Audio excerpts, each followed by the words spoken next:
Recently, a student from the Polytechnic University of the Philippines, or PUP, suffered from physical abuse after an alleged hazing happened in the campus's Department of Military Science and Tactics. The perpetrators, according to her, were high-ranking officers of the Reserved Officers Training Corps, or ROTC. Due to this incident, the clamor to abolish the ROTC in all schools was revived.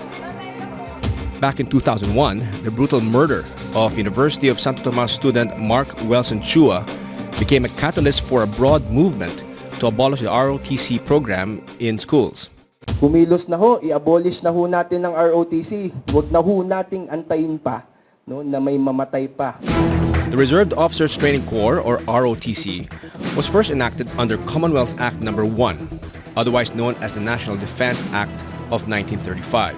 It follows the 1987 Philippine Constitution, Section 4, Article 2, saying government may call upon the people to defend the state, and all citizens may be required, under conditions provided by law, to render personal, military, or civil service. In 1967, former President Marcos made ROTC a mandatory course at all colleges and universities and other institutions with an enrollment of 250 male students. In 2001, the National Service Training Program Act of 2001 was signed and approved by President Gloria Macapagal Arroyo. ROTC was made as an optional component of the NSTP. According to statistics, there's been a significant reduction in the number of students enrolling in ROTC. From more than 800,000 enrolled cadets during the 1999-2000 school year, ROTC enrollment has dropped to 150,000 as of 2011. Welcome to Opposing Views, a hard, straightforward discussion of today's most pressing issues. Schools must be a safe haven for children and the youth. Ideally, what we teach in schools are the ones carried by them as they grow old. The Reserved Officers Training Corps has been a part of our curricula since 1935, and with the recent incidents involving them, it's time to assess and reassess the military's influence in schools. So we ask tonight, should the government abolish the ROTC program in colleges and universities? Good evening, I'm Rod Nepomuceno, and this is Opposing Views.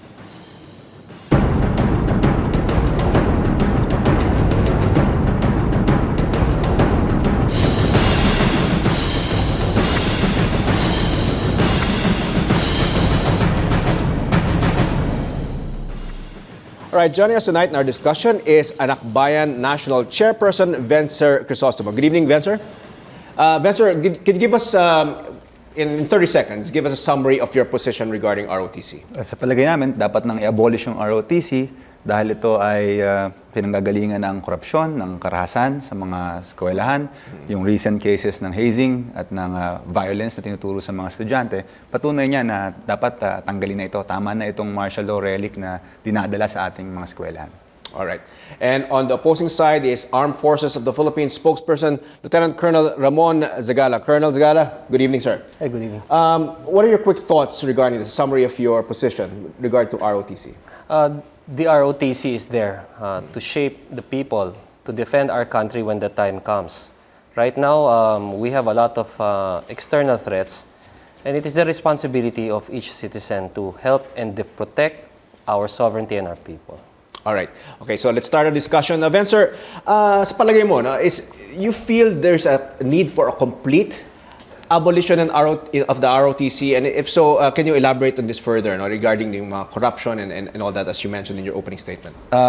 Noong 2001, isa yung Anakbayan sa mga nagkampanya na tanggalin na yung ROTC dahil nga merong isang kadet na pinatay, si Mark Chua, dahil in-expose yung corruption sa ROTC. Okay. Yun dahil ginagamit yung ROTC, sinusuhulan yung mga opisyal para makapasa sa kanilang eskwela, pandagdag gastos yan, pambili ng mga uniforme.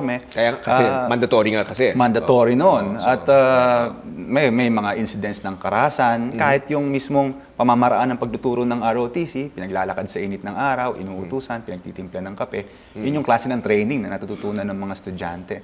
So, pinanawagan namin na i-abolish na yung ROTC. Fortunately, ngayon, meron na naman lumabas na kaso na tuloy-tuloy pala yung hazing, tuloy-tuloy pala yung abuse, at yung corruption sa loob ng ROTC. Kaya sa palagay namin, hindi na po pwede na sa loob pa ng schools mismo natin, isang legitimate program, yung mandatory or yung ROTC na nag-i-involve ng hazing, ng violence, nire-recruit pa yung mga estudyante sa mga intelligence networks, services para mag-turn against their fellow students. So we feel na this should be abolished. It should be abolished now. Now, Colonel, what are your thoughts on that? That ROTC was being used by some elements as a medium for corruption, and yun nga, yung mga sinabing hazing na incidents na that Vencer mentioned. No? Can you elaborate on that, in your position on that? Well, do you think this is justification to remove ROTC? well, it's never the intent of the ROTC program to have maltreatment or hazing. The intent of the ROTC program is to prepare citizen soldiers who, when the time comes, will come to defend our country. It's meant to build character of leadership, love of country, and patriotism. It is never in the program na i-instill mo ang discipline through maltreatment such as hazing. And we are totally agree na itong mga bagay na to ay is unacceptable. However, itong mga ginagawa na to ay wala sa programa. So do you think these are isolated incidents? Meaning, dapat siguro tingnan natin na broader spectrum. Bakit nangyayari to? Hindi yung sisirain natin, tatanggalin natin yung buong programa. Because right now, madami tayong threats. At saan tayo kukuha ng sapat na tao na magdi-defend sa bansa natin when the time comes? At the same time, we have climate change. Saan tayo kukuha ng tao na willing na at a fast period of time makakapag-develop tayo ng tao tutulong sa ating mga kababayan, which happened in Yolanda. So sa akin, I agree no, na tingnan natin yung mga cases na merong maltreatment, merong hazing, and let's do the appropriate acts to remove that totally and investigate those responsible. Pero to remove the program drastically because of that alone, isolated incidents, is not hindi congruent sa gusto natin sa ROTC. ROTC defended us in World War II and could defend us again in the future when needed. All right. Now, originally, the challenge just in organizing, I think the ROTC gets its roots. No, it has its roots in the Commonwealth times, if I'm not mistaken, Colonel. No? And at that time, when we were organizing Commonwealth era Philippine Army, diba? And I think that provided the impetus in establishing the ROTC. I think there was a portion wherein there were 4 years now there will not be any graduates of the military school, and therefore na-form nga yung ROTC, the concept of an ROTC, reserve parang corps, reserve corps. Do you think, Colonel, it's still relevant today? Considering that was the basis of how ROTC was established. Well, the basis of the ROTC being established back in the 1930s to 1940s is really, there was an imminent threat at that time. We have to consider that Japan was expanding at that time, and that the ROTC was needed to build a large reserve force that will complement the regular force in the defense of our country. At nangyari yun. That happened. And I'd like to emphasize that the defenders of our country back in the day, in World War II, those who fought in Bataan, and majority of those who fought in other parts of our country, to include the guerrilla forces that helped liberate our country, are from the ROTC and not the regular force. The ROTC became the driving force in the defense of Bataan. If you're going to look at about 80% of the troops that fought in Bataan, 80% were from the reserve force. If you also look at those who fought in the guerrilla, a lot of them are from the ROTC. That's why there is the ROTC Hunters Guerrilla, which fought the Japanese. So again, right now, whether we accept it or not, we again have another external threat looming. in our shores. And it's very important that we develop a sense of patriotism and love of country for, again, the ROTC and the reserve component of our country will be needed. Hopefully not, no? But definitely, it is better we are prepared. All right, Vencer, ang position ni Colonel no, is, as you heard, is that we really have to have a prepared citizenry. No? Ay, parang, ika nga, parang kung may mangyayari man sa mga external threats na to, and they attack us, meron tayong group of able-bodied men and women now who can be ready to protect us. Not only we're not talking about just another country, but also yun nga, as sinabi niya nga, mga climate change, mga situations like Yolanda, and that's the reason why he feels that yung the program itself, the ROTC program, is valid, but he admits that there are some incidental, or not incidental, but there are incidents rather na unfortunate. Pero we shouldn't hit the program itself. Anong position mo doon? Ang palagay ko, systemic na yan sa kultura ng ROTC na ang natututunan nila hindi naman disiplina. Ang natututunan nila hindi naman patriotism. Ang natutunan nila manakit ng estudyante, magkapasa sa hita, magbugbugan. Yun yung tinuturong kultura dun sa ROTC. At pinakita na yan ng mga kaso na may namatay na nga noong 2001. Merong mga lumalabas ngayon na sexually harassed, na nag-hazing, nagkakarahasan. So, may lumalabas na nire-recruit sila sa intelligence, as intelligence agents, kahit estudyante pa sila. Yun yung natututunan. At yun talaga yung tinatakbo ng ating ROTC program.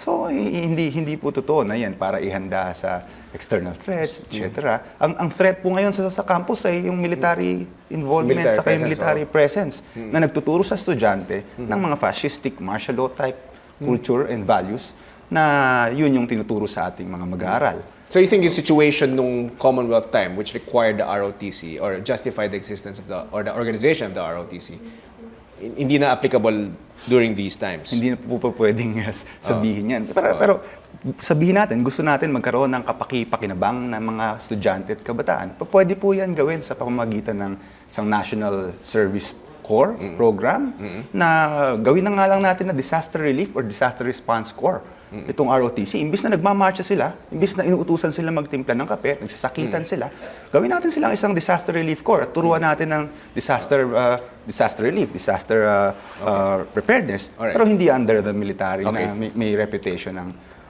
fascism. Well, you mentioned the National Service Training Program. We'll get to that. We'll discuss that with Colonel. In the meantime, we'll be back after a short break. Meanwhile, join the discussions online. Like us on Facebook at facebook.com/SolarOpposingViews. Follow us also on Twitter at opposing_views. Use the hashtag OpposingViewsROTC. Stay tuned. You are watching Opposing Views. We'll be right back.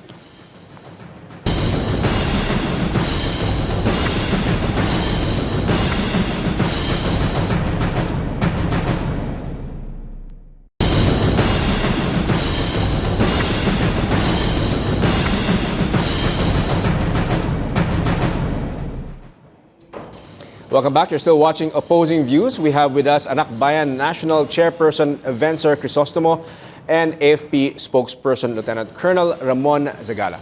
Our debate question for tonight: should the government abolish the ROTC program in colleges and universities? Now, you think, Colonel, no, is the ROTC a form of militarization of our campuses? And because that is the argument of some quarters. No, it's not. Ang ROTC natin ay design nga, no, to have magkaroon tayo ng development of leaders of character, leaders who will form the bulk of our reserve force. Ang goal niyan is that pag matapos ka ng ROTC, you will now command reserve units that when the time comes needed, ay yan ang magiging role mo. At the same time, there are virtues in the ROTC na not necessarily gagamitin mo for military alone. It is something, military values and discipline, love of country, patriotism, can be used in any form of profession that you you would want to get into in the future. Right. Either business or corporate Baseball. or professionalism. So it's the program really is designed for that. And yung sinasabi ni kanina na hindi yun ang goal, no? Hindi yun ang goal. Unfortunately, kung yun ang perception ng iba, it's very unfortunate. Pero to be honest, that is not the goal. Kasi ako, I'm a product of the ROTC. And I know for a fact na talagang So, di ka we PMA, agree. di ba? You're I'm not from ROTC. PMA. I'm from the ROT. I used to be core commander of the De La Salle ROTC unit. And I know, I came from there. Kaya alam ko yun. So, siguro, we have to look siguro deeper. Our students, probably, kung anong dapat how they should act. But definitely, hindi yan ang means of disciplining ng ROTC. That shouldn't be, if there's a misconception on the way they discipline, that's not the way to do it. And we do not tolerate that. We have to remove that. All right. Now, Vencer, you think that maraming quarters, may nakita tayo kanina sa VTR, no? Yung mga youngsters, the youth who are saying na stop the militarization of our campuses. Ang feeling mo ba that ROTC is, in a way, a form of militarization of our campuses and should not be allowed? There are complaints na ginagamit ng mga military elements, soldiers, yung ROTC para mag-encamp sa mga eskwelahan, which is clearly prohibited. And there are students complaining that they're being recruited as student intelligence agents. For what purpose, we do not know. But apparently, they're being used to spy on fellow students and to turn against their own. So, Yan ba documented yan, or you just hear about we it? Have, we have the complaints. We have filed formal complaints complaining na, that they're being recruited as intelligence agents. Do you agree there was a memorandum issued by the Department of Education allowing military units to enter elementary and secondary schools? You're aware of that DepEd memorandum. Are you in agreement with that? They're saying that it allows it's a military civic joint project for not solely for military reasons, but for mga civic activities. Actually, like symposium and all that. We question such policies and memorandum issued by the Department of Education. So you question that? Forces. You question that? Kasi ginagawang vulnerable sa yung ating mga schools. Yung schools natin ginagawang military encampments, lalo na sa mga probinsya. Sa ibang mga eskwela, nagko-complain sila na may mga kampo ng military sa ating eskwelahan. Martial law pa yan. Dapat wala na yan. Nagpapatuloy pa rin hanggang ngayon yung kultura at yung, syempre, nakaka-stifle yun ng academic freedom, ang democratic rights ng mga eskwelahan, whereas may mga student leaders na dahil nag-oppose sa tuition increases, dahil may mga views na ina-express, na tinatakot ng military elements, tinatakot ng mga military na nasa loob ng campuses. So, nakakabahala yung ganong memorandum. Okay, now, Colonel, regarding that memorandum, I suppose you're in agreement with that. Maybe you'd like to clarify the whole purpose of that memorandum? Well, okay. First, yung ROTC program natin, of course, you will need staffing for that, di ba? Definitely, you have to have an office in selected schools where to support the staffing for ROTC. And as we were talking off the air kanina, there's not enough staffing from the Armed Forces of the Philippines. Our units are committed in our internal security operations, and admittedly, we have to strike a balance between training our ROTC and bringing focus into our internal security operations. Yung sinasabi na we are recruiting for intelligence and all that, tell us kung ano yan, and then that's not part of the program, okay? So you tell us, and then we will let's look into it. Let's remind our ROTC that recruiting is not a part of the program, especially for intelligence. However, we have to also look into the facts that a lot of students in our universities are recruited by the CPP-NPA to become fighters. So again, if we're going to look at us also, let's also look at that, because schools are there for studying, not recruitment. There are several instances wherein we had encounters, students ang armado, patay, no? And then malalaman natin the parents don't know. So it cuts both ways, no? Kami talaga totally we cannot students should study, finish their schooling, go after their aspirations, whatever it is, no? And we do not, and I agree with Benz na dapat hindi yun. So we should look at those people who are recruiting students to spy on other students, as you're saying, and that's unacceptable. Ang kailangan dito sa ROTC really is to develop leaders of character who will defend our country and not to be used for military operations. Yun pala, well, Venture, may point din si Colonel, no, na sinasabi niya, na minsan na-infiltrate din yung ranks of the students ng mga, I guess, other elements, di ba? Maybe the leftist elements, maybe some of them are the enemies of the state. Anong posisyon mo doon? Yun yung mapanganib. Kasi may memo nga na magfo-forum daw yung mga sundalo doon sa loob ng mga eskwelahan. Doon sa aming experience, yung mga symposium nila ay nagre-red tag sa mga iba't ibang mga organizations, student councils, student parties in the school. So nangingialam, nag-i-intervene yung military doon sa affairs ng eskwelahan. Dapat nga nag-aaral doon, dapat candid and open yung atmosphere for study. For critical thinking, for academics. Pero pag may mga militar na nag-intervene, nagbabrand sa mga student council leaders, for instance, as communists, as CPP, NPA elements, o anuman, ay paano yun? Tapos nagmo-mobilize ng mga estudyante para doon. So, kung kulang naman yung staff pala ng ating military at may shortage sila ng personnel, pwede na siguro, tulungan na natin sila. Huwag na silang mag-ROTC at makakatipid pa sila. Huwag na nilang pakialaman yung eskwelahan. Total, saan dito naman sa... Pero saan sila kukuha ng additional, yun nga, yung mga reserved military personnel? Kung meron pong mga threats, kung meron pong nakaambang gera, tiyak ko po, hindi mahihirapan sa mga kabataan nyo, hindi mahihirapan kumuha ng mga lalaban sa ganyang tipo. But they're not... Pero kailangan mo i-train eh. Kailangan mo i-train. Yung point niya. Yung point ni Colonel, kailangan daw i-train. Ang problema, ang training nila, pinapalo nila eh. Saka, that's subjective. Fascistic yung training Kailangan pakita mo muna. So, but what kind of training are we talking about? Kasi alam mo, una muna, like I said earlier, hindi yun ang programa. No? Kung may problema tayong ganun, ayusin natin. Hindi natin tatanggalin yung buong ROTC. Those are maliliit na elemento na nangyayari na it's not condoned by the organization. Pangalawa, yung sinasabi niya na ino-organize namin students, hindi. We don't do that. Sinasabi lang natin ang facts. 'Di ba? Madaming rebelde na na-encounter ang Armed Forces of the Philippines. Ako mismo, ilang encounters na ako sa CPP, NPA na ang nakakalaban namin estudyante sa Kalinga, may estudyante doon. Nobody wants to pick up the body kasi hindi tiga doon eh. UP student. So, this only shows na who is recruiting. Who is recruiting in our schools. Kasi definitely, the ROTC is there to defend our country for an external attack. No? Ngayon, yung sinasabi na recruitment, who is recruiting? Sino bang nakikita nating patay sa labanan, kung kalaban namin?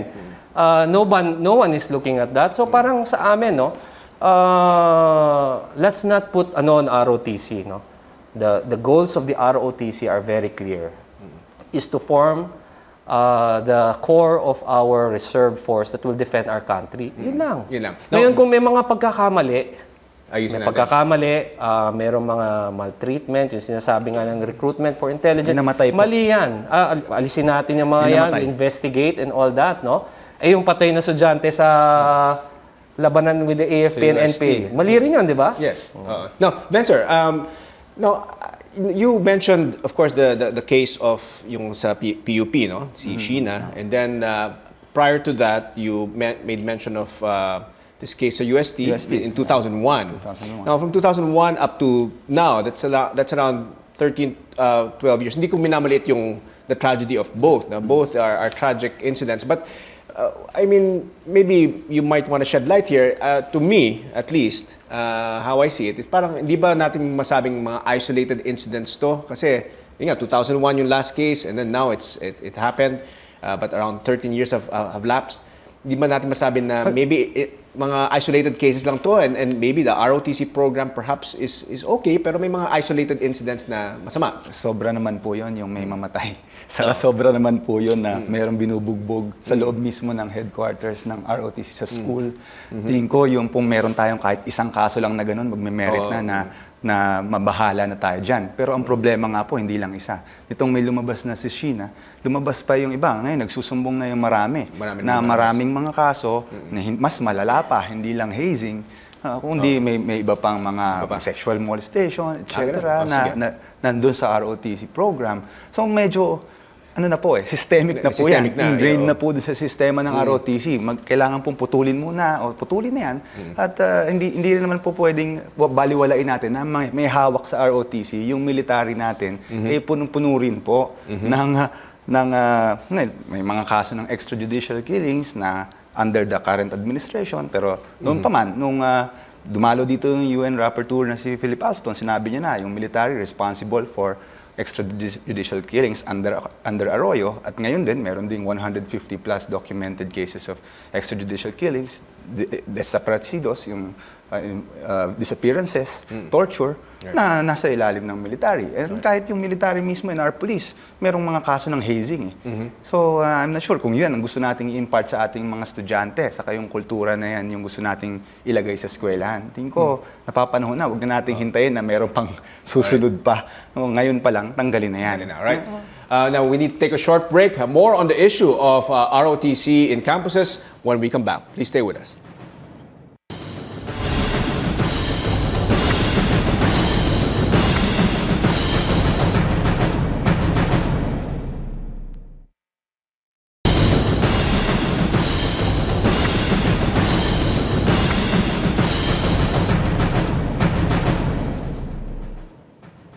Welcome back. This is Opposing Views. I'm Rod Nepomuceno, and we have with us Anakbayan National Chairperson Vencer Crisostomo and AFP spokesperson Lieutenant Colonel Ramon Zagala. And our question, should the government abolish the ROTC program in colleges and universities? Now, Colonel, obviously you're a product of the ROTC, and I guess you're living proof that a program like the ROTC can be successful. However, do you think overall, has the ROTC been successful in achieving its goals and its programs? Oh, I believe so. No?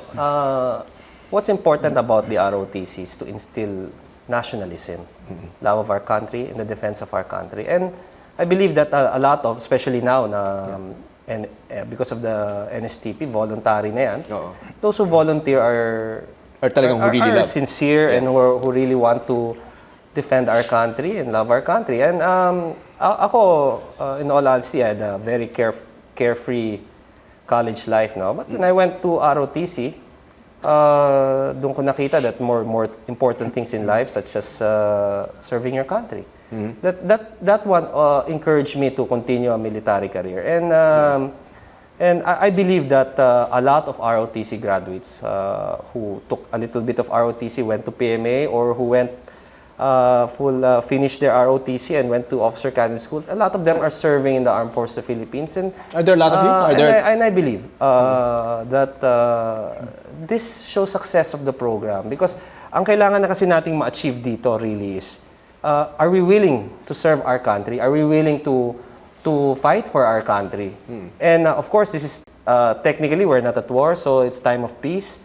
So the best way to do it is either you continue in your activities, active in your reserve units, or you have yourself called to active duty in the Armed Forces of the Philippines. So with that aspect in mind, nakikita na natin na it is successful. And now na voluntary, then we get to choose now that the people who are joining are those who with dedication. Really want. It's very important that in the defense of our country na we get dedicated members in our reserve force who are willing to fight for our country. And yan ang medyo nawala na sa atin. And that's understandable kasi alam mo, mahirap ang ROTC, mahirap ang pagdidisiplina. No? It's not for everyone. And I believe that they can choose other programs. I myself am a parent, and it's important that our children be given discipline. They should have a love of country. And right now, with all our problems, that's the program. we need that.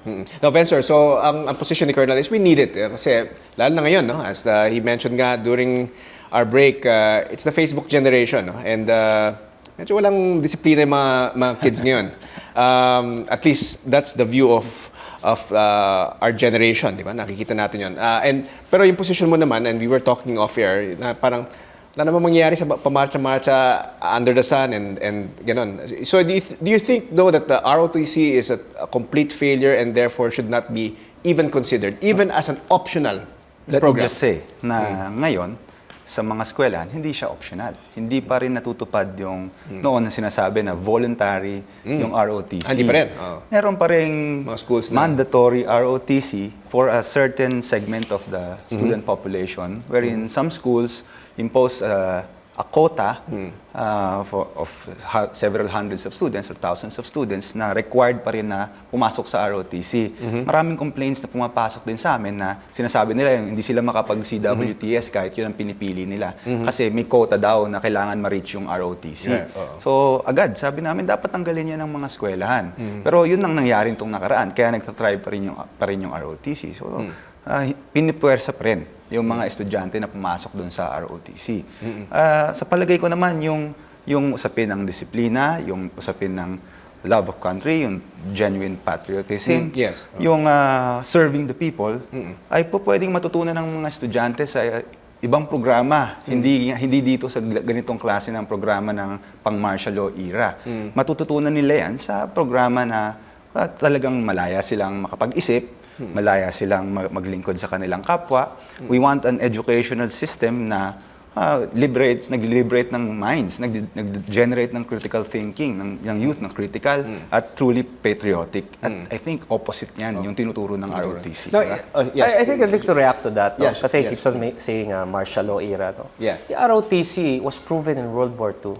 Yan ang nag-defend sa bansa natin and the invasion of Japan. Even before martial law. Even before martial law. So, I think it's wrong to say na... I guess you're getting a bad flack because it's martial law and military. Yeah, well, and all that's but natural, no? Kasi because of the ills of martial law at the time, no?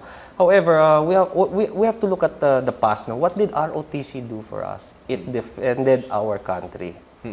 Ganun lang kasimple yun. Now, if you look at it, who defended Bataan? Yeah. 80% are from the reserve ROTC. They're the ones who walk the death march. Diba? So, if you look at that, kung titingnan natin yon, yan ang result ng ROTC. Now, when the time comes, nakamarcha. when the time comes, we are invaded again. Are the Filipino youth willing to do that again? Yeah. Are we prepared to do that again? Kasi proven yung ROTC to do that. So parang sa akin, my view, historically, World War II, Death March, ROTC hunters, you know, these are the very people that defended our country. So sa akin, it's important that tuloy natin yun. Out of curiosity, amongst the commissioned members of the military, how many were in percentage? How many graduated from the ROTC or came from the ROTC? Would you have a number? Well, right now in the armed forces, madami, no? Because we have the officers preparatory course. Most of them are galing ROTC, Reserve Commission. Products of ROTC. We graduate approximately 100 per major service, okay. and these are from the ROTC. Oh, not from military schools. They're not from PMA, no? PMA, So the ROTC graduates who were called to active duty together with Philippine Military Academy graduates serve together. They help in countryside development and finishing our internal security operation. So it work hand in hand, no? Hindi naman kasi pag sinabi mong Armed Forces of Philippines ay majority are PMA graduates. A bulk of it, at least 50%, are from the ROTC. So would you say that to justify ROTC, it's because of the lack of commissioned personnel? Hindi, parang kulang pa rin. Yes, even if you combine ROTC and the graduates from military schools, kulang pa rin. And that's the reason why. That's the very reason we have ROTC also, because they form also the pool of officers that will enter the Armed Forces of the Philippines. The program of the Armed Forces of the Philippines does not, hindi na PMA lamang, no? It must be, merong augmentation yan, and that's from the ROTC. If we look at the graduates of the Philippine Military Academy, madami yan. However, it is not sufficient to fill up the forces that we have. So the ROTC, through the Officer Candidate School, fills that gap. Yan. Now, feeling mo ba, Vencer, the fact that yung naging optional na siya, the enrollees in the ROTC nag-decline, declined drastically. Do you think that this is sufficient reason to abolish it? And do you think that parang this justifies it? Na nakikita natin that people don't like it? Yeah, indication yun na hindi naman talaga magmamarcha sa init ng araw, hindi magpapapalo, hindi magpapabugbog yung mga estudyante. At lalo yung mga magulang nila, ayaw nila na magbubugbog yung anak nila sa eskwelahan sa isang program mismo na sanctioned ng school. So, hindi nila gusto yan. At kailangan ng alisin yan. At dahilan na yun. Lalo na, ayun na nga ang daming pwede namang i-grant yung sinasabi ng mga dahilan para sa ROTC. Pero ang realidad, di ba? Ang realidad na yan, binubugbog yung mga estudyante sa kanilang mga eskwelahan. At nananawagan kami sa mga magulang, yung mga anak po natin, dapat ipagtanggol natin. At kailangan alisin na yung ganyang klaseng programa sa mga eskwelahan. Do you think the decline in numbers is an indication of at least what people think about the ROTC? Well, sa akin, my personal view on the matter, we all knew that mandatory ang ROTC dati, so everybody, ang dami niya. Ngayon, konti na lang. Personally, I feel that mas maganda nga yun. It's better. Genuine volunteers, people who really want to serve our country. And let's allow that. What's wrong with that? Let's allow them to volunteer. You're okay with this? No, sa akin, you don't think it... personally, I'm not a lawmaker. I'm not a lawmaker. I'm not a policymaker. And if higher government officials should take the path of making it mandatory, that's not for me to say. What I can say right now is that nung naging voluntary siya, we can get those who are really want it. Not really quality, but those who really want it and who wants to receive the training. Now to say na because of isolated incidents that the whole program is bad, I think is wrong. I agree na it's not a perfect program. Hindi natin dapat i-tolerate yung pagbubugbog. Sabi niyan, parents shouldn't do. I totally agree because I myself, I'm a parent. And I will not accept also na ganunin din yung anak ko, no? However, it doesn't mean na a few incidents like this is you remove the program. In fact, dapat we should enhance it because this is a source of future leaders for our country. Not just in the military, but also in business, in corporate world, Because of what the discipline, sa akin lang, I can understand the position ni Vince kasi syempre he's protecting students' rights, and I agree with him. And the freedom of expression, I totally agree with that. Pero wag naman tanggalin natin yung buong programa dahil sa mga insidente na ito. Ikaw na nagsabi more than 13 years ago. So para sa akin, let's give ROTC a chance. It's there it's already voluntary. Let's build it because now is the time. If there's any other time that we need ROTC, it's now. All right, we need to take a short break again. Don't go away. When we come back, the result of our online poll on the issue and the final words of our guests. Stay with us. You're watching Opposing Views.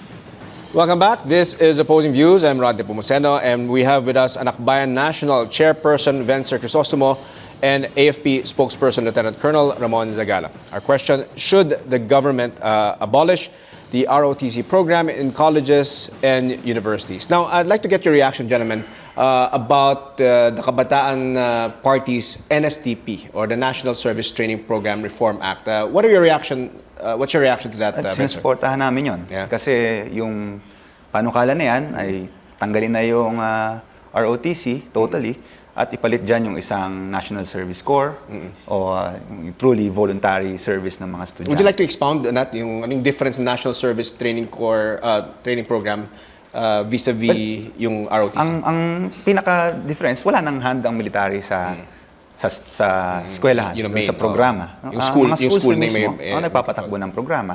O pwede nating ma-harness pa yan mas effectively kaysa yung pinagmamarcha-marcha natin sa sa initan. Ngayon, didiin ko lang ulit na hindi pa ito truly voluntary at hindi pa ito optional sa mga eskwelahan kasi pinipilit pa rin ang malaking bilang ng mga estudyante na pumasok sa ROTC. May quota pa rin at hindi voluntary yung kanilang pagpasok dyan. Kailangan niyang imbestigahan yan at gusto rin namin makita sa CHED, sa mga eskwelahan, bakit mayroong ganon? Gayong optional na dapat. Kaya nagtatribe pa rin yung ROTC. Pero kahit pa, palagay namin, pwede nang gawin ng military yan kung gusto nila sa kanilang terms. Huwag na doon sa mga eskwelahan natin. Kasi legitimate program, kasama sa programa ng eskwelahan, pero ganyan yung tinutulak. No?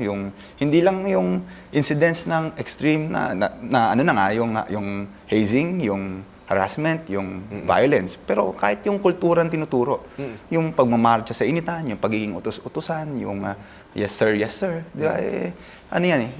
Anong kultura yung ni-instill nun sa isang atmosphere ng eskwelahan na dapat atmosphere ng learning? So, tingin mo, kung gusto mo mag-militar, may pasok sa military school. Okay. All right. Colonel, your thoughts on the NSTP Reform Act? Well, sa amin, of course, being part of the government and we follow the laws that will be established by our lawmakers. However, we do not agree with that. For one, you don't agree with the natin? national service? I don't agree na dapat tanggalin mo yung ROTC. altogether. I'm not sure kung nakasaad dyan na tatanggalin mo. I don't agree with that. Definitely, ROTC, it's an important part of our country's defense. It's an integral part of our country's defense. It is proven in World War II. Wala na tayong kailangan pag-usapan dyan kasi ang dumaban sa World War II ay majority, if not all, are ROTC. So to us, we must look at the better results of the ROTC rather than fault finding. No? It is not perfect. Definitely, it's not perfect. And rather than marching in the sun, what's wrong with that? You need humility in our society. Ano na lang gagawin ng kabataan natin, di ba? Ang sa atin, importante dito, kung mawala na ang ROTC, mawala na ang nagmamahal sa bansa natin, tayo ay sugudin ng isang dayuhang bansa, ano na mangyayari sa atin? Yun ang important question eh. Kasi hindi natin pwede sabihin kaya natin yan. Sino ba nag-defend sa bansa natin nung in-invade tayo ng World War II? Hindi ba ROTC ang majority? Diba yung ROTC, it's not only in the Philippines, obviously. Are there case studies abroad? It's a worldwide program. It's a worldwide program, yeah. Because nga, we know that we cannot maintain, hindi naman tayo pwedeng mag-maintain ng 2 million army. Di ba? Hindi naman tayo pwedeng mag-maintain ng madaming equipment. Ang kailangan natin is a ready reserve that will come to our aid should it be needed. Hindi naman ibig sabihin na nasa reserve ka ay 100% ay military ka na. It's only when you're needed, when you're called. And our reserve nga is something that is done on weekends. Yung mga reservists natin, tirelessly, they volunteer on weekends and then 2 weeks in a year. And this dedication is born out of the ROTC program. Pag makita mo mga reservists natin, na some of them are just taxi drivers or some of them are just regular employees of companies, they come to formations every weekend. They walk under the sun still. Walang bayan. Because it's discipline, diba? They walk under the sun, they drill. It's not actually walking under the sun. Those are drills. Okay. So, and they do it now that they're already in the reserve force. Saan ba sila nanggaling? Nanggaling sila sa ROTC.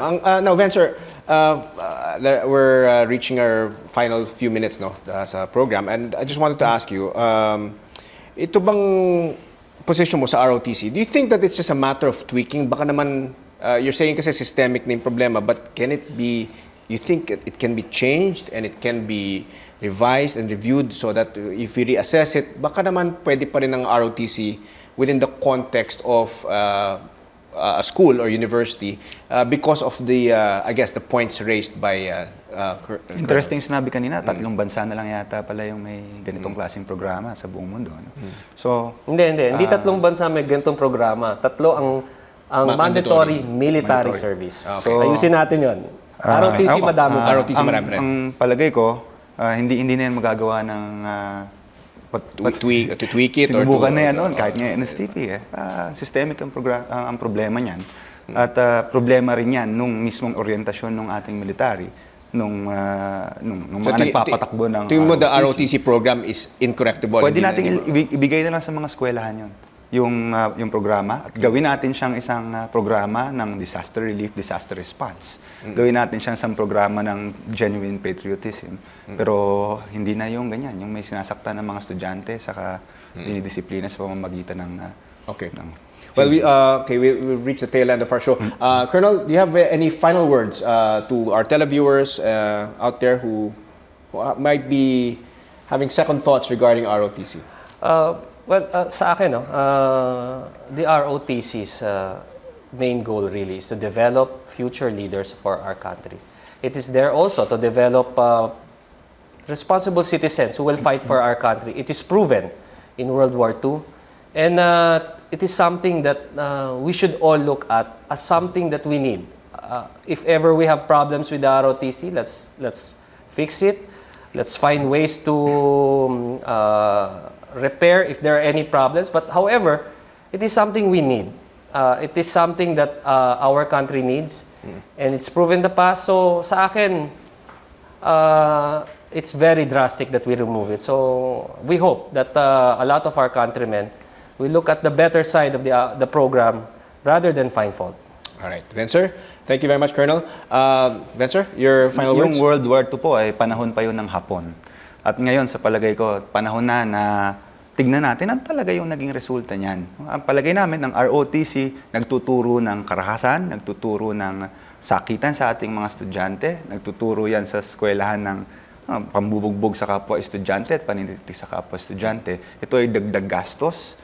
Pag sinisingil yung mga estudyante, ito ay pinanggagalingan ng korupsyon.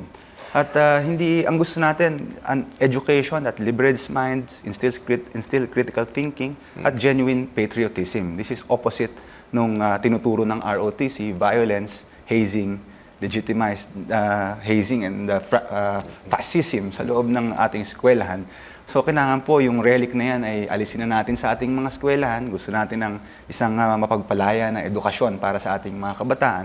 Nanawagan kami sa mga magulang din na dapat po kaamtin natin yung hustisya para dito kay Mark Chua, para dun sa mga biktima ng hazing at ng harassment sa ROTC, panagutin. Sa ngayon pa nga, dapat ang panawagan namin, panagutin yung mga officers na gumawa niyan at tanggalin na itong ROTC. At nananawagan kami sa mga magulang, huwag na po natin payagan yung ating mga anak na pumasok pa dun sa ganyang programa. Mapanganib po yan. At huwag na nating hintayin na may masaktan pa ulit, may mamatay pa ulit bago tayo umaksyon dito. At suportahan sana yung aming laban para i-abolish yung ROTC. All right. Thank you very much. Thanks to our guests, Nakbayan National Chairperson Vencer Crisostomo, and of course, AFP Spokesperson Lieutenant Colonel Ramon Zagala. Now, let's see the results of our online poll. Our question: should the government abolish the ROTC program in colleges and universities? Those who answered yes, 70%, and those who answered no, 30%. And that's our Opposing Views for tonight. You can watch previous episodes of Opposing Views on your mobile device at your convenience. Download the Solar News mobile app on Google Play or the App Store. Now, tune in again next week for another bold and engaging discussion on today's most relevant issues. I'm Rod Nepomuceno. Good night and God bless.